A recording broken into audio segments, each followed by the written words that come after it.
Welcome back, everyone, to the deep dive.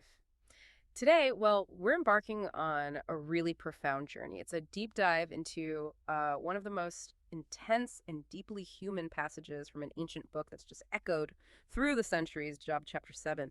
And our mission, it isn't just to, study an old text. It's really about extracting these incredibly rich insights about human suffering and trying to grasp what honest faith really looks like. What does it mean to be fully seen by something bigger than ourselves, even when we feel completely lost? Because what we're about to unpack here, it's not some dusty relic. It's a raw, unfiltered cry that, honestly, it resonates so deeply today. Yeah, it really does. It's an exceptionally significant chapter. And what's so compelling, I think, is how Job's ancient lament speaks so directly to our modern lives. It's uncanny sometimes. It shows us that, while some human struggles are just profoundly universal, right? They span millennia and they don't lose their bite. As we explore this, you'll see how this kind of raw, unfiltered honesty, this vulnerability, it can actually lead to a stronger faith. And it encourages a deeply authentic, maybe even surprising kind of obedience. It's not about just putting on a brave face. It's about bringing your whole self, pain and all, right to the forefront. Okay, so let's step into Job's world right at this moment in chapter 7. It opens with him just pouring out this initial lament that is, it's gut-wrenching in its honesty. He looks at human life and he compares it to the days of a hireling, a day laborer. Can you imagine that? Someone just working tirelessly, just hoping for the day to end, just wanting that brief relief. He feels his life is filled with months of vanity and these wearisome nights. He's basically saying his existence feels totally meaningless, just empty time passing. And even the nights, which should bring rest, they're full of torment. That's exactly right. And he describes the physical and emotional side of it in such vivid detail. He says, my flesh is closed with worms and clods of dust. My skin is broken and become loathsome. Just think about that for a second. It's this feeling of utter decay, not just on the surface, but inside out. He feels his own body is just falling apart, festering, repulsive even. It's such a powerful image of being completely consumed by suffering. And his sense of time. It's so warped, he says, my days are swifter than a weaver's shuttle and are spent without hope. You know, that shuttle, it's this rapid back and forth, just a blur. So he sees his life already agonizing, just flying by with no purpose, no hope for anything better. And even his nights, like you said, offer no comfort. He describes them as full of tossings to and fro until the dawning of the day. He can't find peace. Even when he tries to sleep, it's just a picture of absolute relentless misery. Mm-hmm.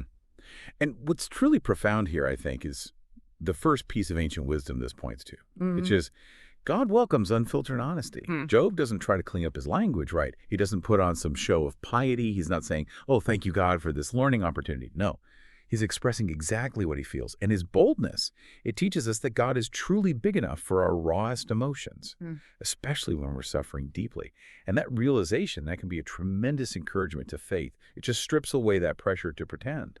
It frees us up to be truly ourselves, honestly, before the divine. So it's not about being stoic then, or putting on that brave face for God. It's really about being absolutely transparent. Because I think for a lot of people, maybe especially in certain faith traditions, there's this kind of unspoken pressure, to always be positive, always have hope, even when you're just crumbling inside. Exactly. And that's where the wisdom of Job really shines.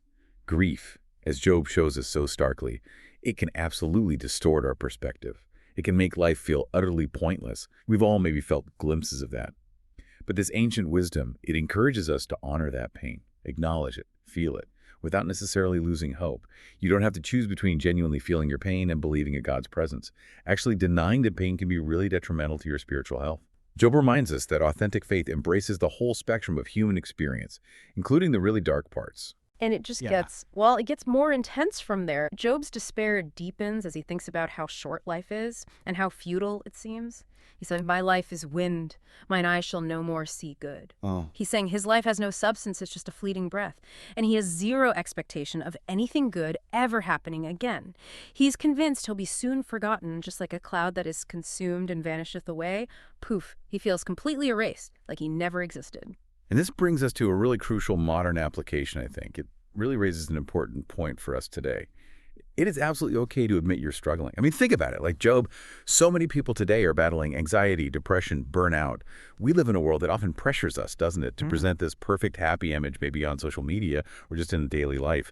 But Job 7 shows us, look, voicing your pain isn't weakness. It's just fundamentally human. It's universal. It's really a testament to the fact that you're experiencing something intensely difficult. So it's like a spiritual permission slip to just admit you're not okay, especially when you hear so much about positive vibes only. Is that whole toxic positivity thing people talk about? Precisely, yeah. Toxic positivity is that well-meaning but ultimately really unhelpful advice. The kind that tells you to just be grateful or look on the bright side when you're genuinely deep in pain. Job's friends, in a way, they kind of embodied this later on. They wanted him to just be faithful by staying quiet or being artificially upbeat. But spiritual health, true spiritual health, includes grieving, honestly. It validates your real experience. And paradoxically, it actually opens the door for real connection, both with God and maybe with others who are struggling too. It creates space for genuine healing, not just a superficial cover-up. And Job, being Job, he refuses to be silent. This is where he really digs in. He declares, "Therefore, I will not refrain my mouth. I will speak in the anguish of my spirit. I will complain in the bitterness of my soul." He does not hold back, and he goes straight to the top. He directly challenges God. He asks, "Am I a sea or a whale that thou settest a watch over me?" That's such a powerful, almost defiant question, isn't it? He's basically asking, why are you watching me so closely, God? Like I'm some kind of uncontrollable chaos monster that needs to be contained? And if we connect this to the bigger picture, it shows us something really important. Spiritual confusion isn't a sign of weakness. It's often a really intrinsic, even profound part of the faith journey. Job's questions to God, they aren't faithless. I'd argue they're incredibly faithful. Why? Yeah. Because he asks, because he fundamentally believes God is listening. Even when he doesn't understand what God is doing or not doing, there's belief that God is present, that God is attentive, even those moments of profound confusion or seeming abandonment. That is precisely what can strengthen faith. It's really an act of radical trust, in a way. That's a fascinating paradox, isn't it? That questioning God, even in bitterness, can actually be an act of faith. It feels almost counterintuitive to how many of us might have been taught to approach faith. So what does this mean for us, for our own struggles today? Oh, it's absolutely crucial for our modern experience. I think the modern application here is really clear and quite urgent. Speak up instead of bottling it in. When you're hurting, when you're confused, when you're angry, talk to God about it. Really talk. And talk to someone trustworthy too, a friend, a counselor, a mentor. Don't isolate yourself. Job's example encourages us to bring our whole, messy, unfiltered selves into relationship with the divine. And that, surprisingly perhaps, is a powerful act of faith.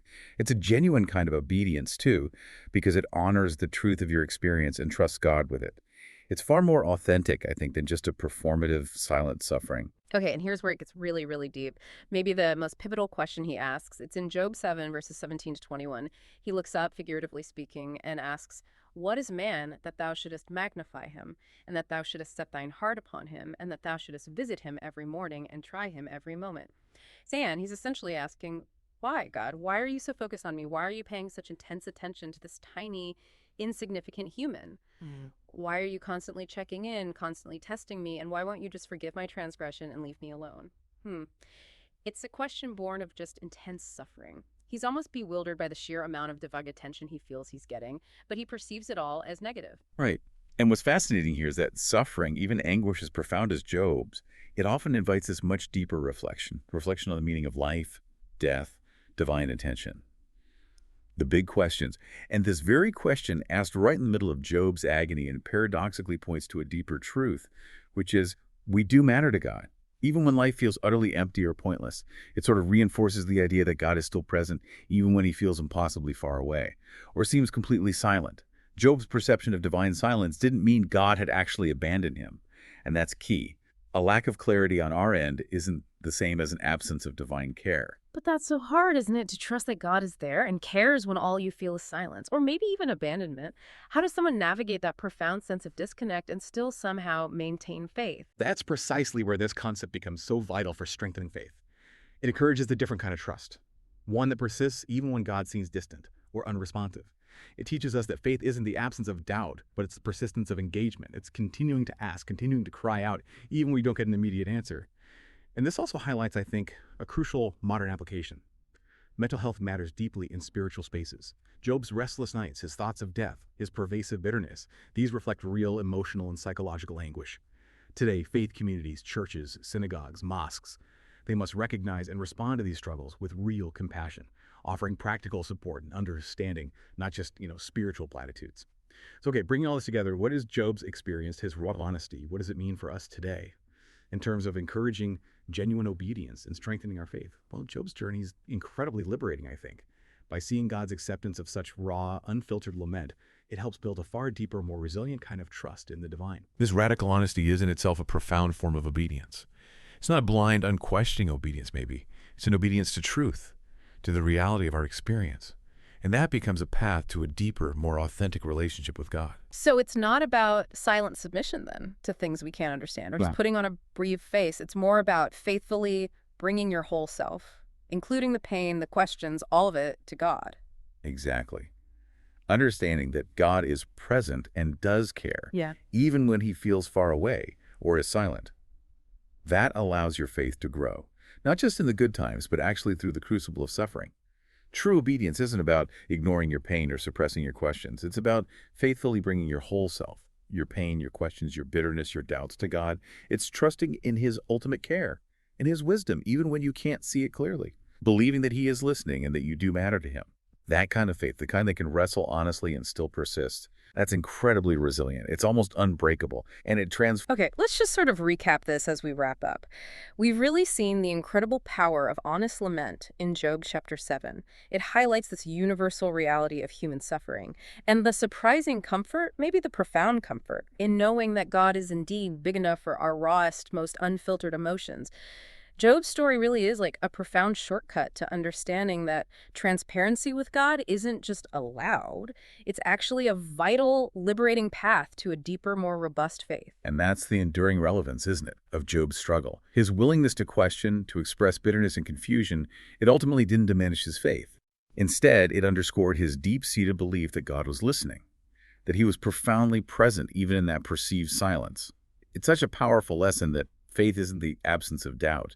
It's really the persistence of engagement, holding on, speaking out, even when it feels like everything is just falling apart around you. So here's a thought to leave you with today. When life feels utterly overwhelming, what would it look like for you to voice your rawest emotions to God, trusting that He's big enough to hear?